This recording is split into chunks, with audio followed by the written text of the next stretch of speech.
What's up, guys? Going to break down the dev update for you so you don't have to. Here we go. Basically, this right here is just talking about the new year, boom, boom, boom, and some changes they're making. Supposedly coming out on Wednesday. Second part will be released tomorrow, which is Tuesday. Today is Monday. Future patch optimization plans. This is basically for further updates past when they implement this, will basically mean that we'll have to uninstall the game and re-download the game. And past that point, I'm assuming this will happen for also console. It says it's going to happen for Steam first, so on PC first, and then later this will happen on console as well. Right now, the game is broken down into small, mismanaged bits or whatever, or something like that. That's how they put it.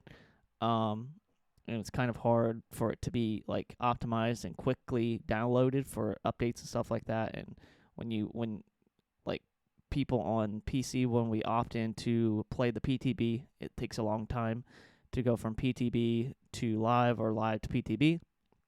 And so the download, it takes a long time, which it shouldn't. So basically what will happen when this is implemented is we'll have to uninstall the game and reinstall the game, and that's going to basically put the game in order to where from that point forward the game will be much, much faster to download updates.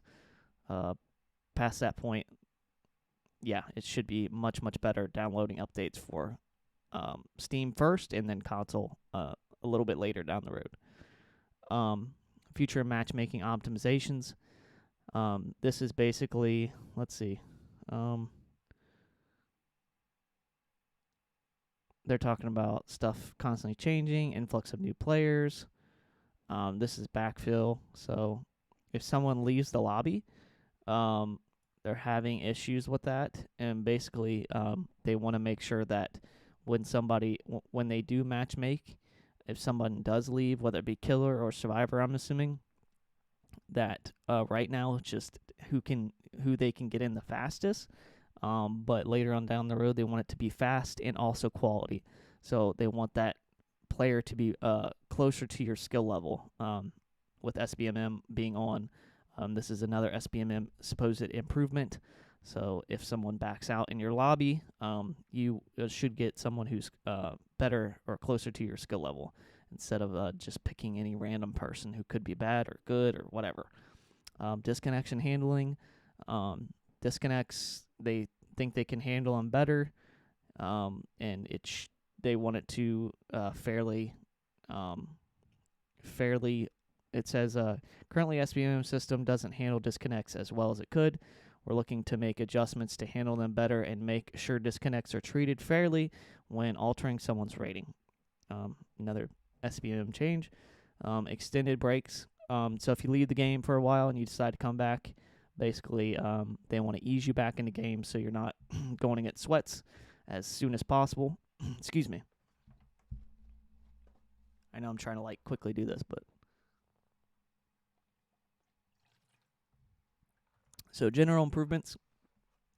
This one is a little more technical. The game will detect which server. Okay, so this one is so right now you're only matched to one server that's your best server. So the best server that you can connect to, possibly to have the best connection to the game, that's what it's going to put you with. And those players that also connect to that server will also be connected to you. So when you're seeing the same Dwight or the same Meg that has the same name for the 80th time, that's probably why. It's because they're connected to that server, and that server is the best connection for you and them. So past this point, whenever this is implemented, I don't know when it's going to be, but whenever it is, hopefully you won't see those same people over and over again. You'll have a wider variety of people that will probably, I'm assuming, be SBMM approved because, they love SBMM. Ain't never getting rid of that, huh? And so it's going to open up another server, I guess, possible another server. It says 2 servers right here instead of just 1, because right now it says it says right now you're only on 1 server right here. one server, and then it says 2 servers. So later on down the road, it's going to open up to 2 servers. I don't know if it'll go any more than that. It doesn't really say. But that should give you a good connection and good skill levels and open it up for more people so you don't have to keep seeing the same people. Future solo experience. Basically right here, they're just saying that people who match up with the other people that they're friends with are 15% better than, on average than solo survivors.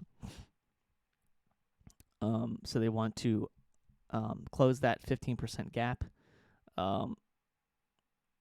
So basically they're saying that, let's see, we're aiming to strike a balance. Sorry.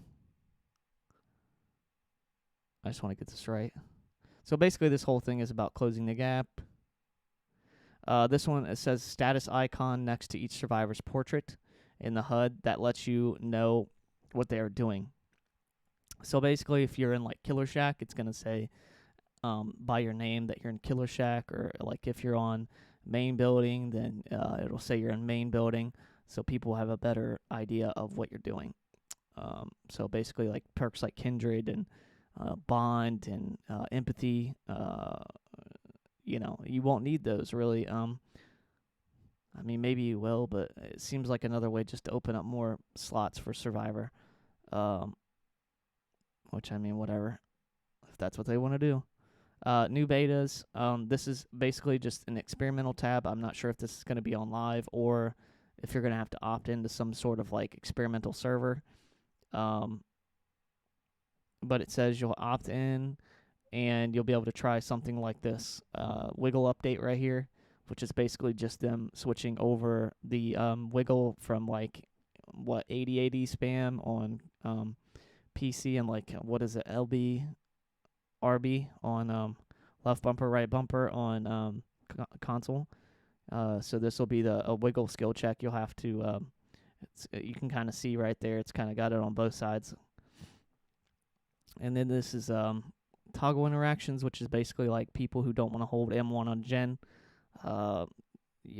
Basically you'll have shortcuts in your accessibility options to basically change that so that if you want to not hold sprint, you can like have like double click shift or something, and you won't have to hold shift or M1 or whatever on a gen or whatever, those types of things. So basically that's it, guys. Not a whole lot to change, to be honest. This is it's quality of life, but not quality of life that I think the game needs right now, in my opinion. It's just another way. It's just another. It's just another thing that they're just ignoring the community. Yeah, I mean, people talk about it on stream all the time. You can just go through streams after streams, tweets after tweets. It's not people complaining. It's not people bitching. It's not people moaning. It's valid criticisms of the game, and I think they need to listen. I don't know why they're not. Well, I do know that why they're not, because at a certain point, they just said F it, and we're not going to listen to the community anymore, because they used to, but now they're like this big entity now, and once they get to those, dev sizes, like those big entities that they believe that they are, they stop listening to their communities. You can see it with all other kinds of huge game development companies. They all do this stuff. They all go down this path, and for a game that was an indie game and people paid a lot of money for it, and they paid skins, and they have a lot of money in this game, a lot of time invested in this game, and they really, I don't know, guys. But it just seems like this just is this very tone deaf, in my opinion. I think this whole thing is very tone deaf, and we'll see what happens tomorrow. The second part comes out. Part 2 comes out tomorrow, and then Wednesday will be the PTB. So if you like the video, guys, go ahead and give it a like. I appreciate it, and I will see y'all later. Don't forget, have a Twitch channel. If you guys want to check that out, twitch.tv/bholler95. See you guys there. All right, bye.